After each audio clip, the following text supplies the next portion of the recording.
Bismillahirrahmanirrahim. Assalamualaikum warahmatullahi wabarakatuh. Sahabat yang beriman, di akhir zaman terdapat golongan manusia yang paling buruk. Orang-orang dalam golongan ini akan mengalami masa paling buruk, terlebih lagi di saat kiamat tiba. Lalu siapa yang termasuk golongan ini? Setiap manusia pada dasarnya diciptakan oleh Allah Subhanahu wa Ta'ala sebagai makhluk mulia dan berhati bersih. Al-walalu yuladu alal fitrah. Sesungguhnya manusia yang dilahirkan itu dalam keadaan suci. Allah Subhanahu wa Ta'ala pun telah memberikan ajaran melalui utusannya untuk selalu taat terhadap segala perintah maupun menjauhi segala larangannya. Tetapi tak dipungkiri, ada sebagian dari mereka tak bisa menahan hawa nafsunya. Hal itu kemudian membuatnya melanggar larangan Allah sampai yang harusnya dijauhi mereka kemudian semakin terjerumus ke jurang yang dosa, di mana telah mereka ketahui konsekuensinya. Adanya golongan manusia ini seperti yang disampaikan dalam hadis Rasulullah Shallallahu Alaihi Wasallam, di mana telah mengkategorikan beberapa golongan manusia yang paling buruk kedudukannya di hari kiamat. Dari Aisyah radhiyallahu anha berkata bahwa Rasulullah Shallallahu Alaihi Wasallam bersabda, "Hai Aisyah, sesungguhnya manusia yang paling buruk kedudukannya di sisi Allah pada hari kiamat adalah orang yang dihindari oleh manusia karena takut kejelekannya." Hadis riwayat Muslim. Golongan manusia yang paling buruk adalah golongan manusia yang ditakuti karena kekejaman atau kekejiannya. Dalam Islam, tentunya perbuatan yang kejam atau keji sangatlah dikecam. Bahkan juga banyak disebutkan dalam hadis, seorang ahli ibadah pun menjadi golongan manusia yang terburuk jika berperilaku buruk terhadap manusia lainnya. Hidup di dunia memang penuh dengan godaan. Manusia yang lebih memilih kehidupan duniawi dibandingkan dengan kehidupan akhirat tentu kelak akan mengalami hal yang buruk. Dan Allah pun sangat mengecam manusia yang lebih memilih menggadaikan akhiratnya untuk kehidupan dunia. Dari Abu Umamah, Rasulullah Shallallahu Alaihi Wasallam bersabda, di antara orang yang paling buruk kedudukannya pada hari kiamat adalah seseorang hamba yang menghancurkan akhiratnya demi merebut dunia milik orang lain. Bukan hanya itu saja, seseorang yang mengumbar urusan ranjang termasuk juga menjadi manusia yang paling buruk di hari akhir. Sebab urusan ranjang seperti halnya bersenggama merupakan salah satu kegiatan ibadah rohani. Akan tetapi tentunya terdapat persyaratan yang harus dipenuhi seperti harus terikat dengan pernikahan. Hadis riwayat Muslim dan Ahmad dari Abu Sa'id radhiyallahu an bahwa Nabi Shallallahu Alaihi Wasallam bersabda, sesungguhnya di antara orang yang terburuk kedudukannya di sisi Allah pada hari kiamat kelak adalah seorang laki-laki yang mengetahui rahasia istrinya atau seorang istri yang mengetahui rahasia suaminya kemudian menceritakan rasa itu kepada orang lain. Sahabat yang beriman, demikianlah golongan orang-orang yang paling buruk kedudukannya di sisi Allah. Semoga kita dijauhkan dari sifat dan perbuatan orang-orang yang paling buruk kedudukannya di sisi Allah ini. Amin. Wallahu a'lam. Wassalamualaikum warahmatullahi wabarakatuh. Bismillahirrahmanirrahim. Assalamualaikum warahmatullahi wabarakatuh. Sahabat yang beriman, Surat Al-Fatihah adalah surat pembuka dari 114 surat yang terdapat di dalam Al-Quran. Surat ini termasuk surat Makkiyah karena diturunkan di Mekah saat Nabi belum hijrah ke Madinah. Surat Al-Fatihah memiliki banyak nama lain seperti Ummul Quran, Suratus Sifa, Suratus Syafiyah, Suratul Doa, Suratul Tolab, Suratus Su'al, Suratul Ta'limil Ma'salah, Suratul Mujizah, dan lain sebagainya. Surat Al-Fatihah sangat populer di kalangan umat Islam. Nyaris seluruh umat Islam hafal surat ini di luar kepala. Karena sebagai surat pembuka, juga karena hanya terdiri dari 7 ayat. Meskipun begitu, surat ini mencakup intisari ajaran-ajaran Al-Quran.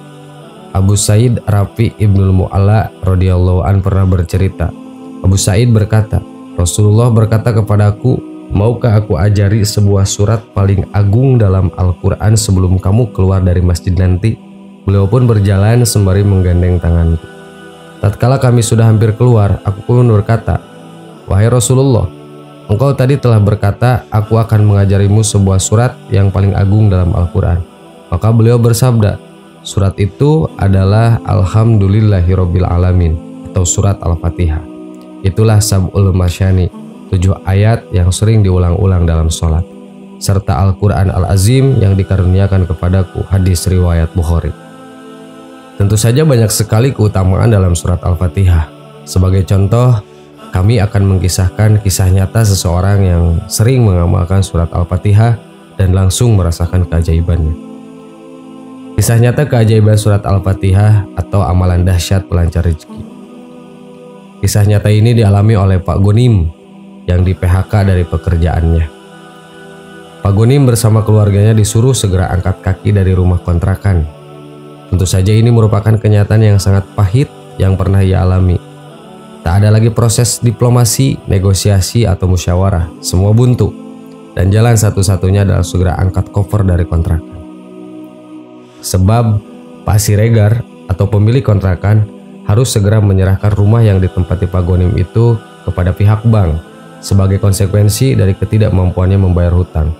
Kabarnya, proses penyitaan rumah akan dilakukan esok harinya sekitar pukul 9 pagi. Pak Gonim tak bisa berbuat apa-apa dengan kenyataan yang tengah dihadapinya. Apalagi Pak Siregar juga tengah dililit hutang. Dengan penuh kesedihan, Pak Gonim dan istrinya juga 3 buah hatinya yang masih kecil. Anak pertama duduk di kelas 3 SD, anak kedua masih kelas 1 SD, dan ketiga masih balita. Segera membereskan rumah dan mengepak barang-barang yang bisa dibawa. Jika keesokan harinya belum ditemukan jalan keluar, Pak Gonim sudah merencanakan barang-barang tersebut akan dititipkan pada tetangga untuk beberapa hari sebelum diangkut ke rumah orang tua istrinya di luar kota. Ia sendiri menginap di masjid dekat rumah. Kebetulan ia sering ke masjid dan sudah kenal baik dengan ketua DKM di sana. Malam harinya, Pak Gonim tidak jadi berangkat ke masjid karena melihat sang istri tidak henti-hentinya menangis. Sangat wajar karena kejadian itu di luar dugaan. Melihat istrinya yang sangat sedih, Pak Gonim mengajaknya sholat berjamaah Isya di tengah rumah kontrakan. Bagi Pak Gonim dan istrinya, sholat kali ini terasa begitu khusyuk. Pak Gonim berdoa sementara istrinya dan anak-anaknya mengamini. Singkat cerita, akhirnya mereka tertidur saat malam telah berlalu.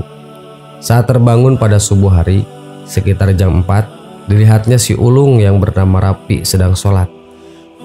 Tak pernah keduanya melihat Rafi sholat tahajud. Mereka kaget sekaligus kagum. Saat Rafi berdoa, Pak Gonim dan istrinya mendengar anak yang baru kelas 3 SD itu mengulang-ulang bacaan surat Al-Fatihah. Mungkin ratusan kali atau bahkan lebih, sambil mengadahkan tangan ke atas. Rafi tidak membaca doa apapun selain Al-Fatihah.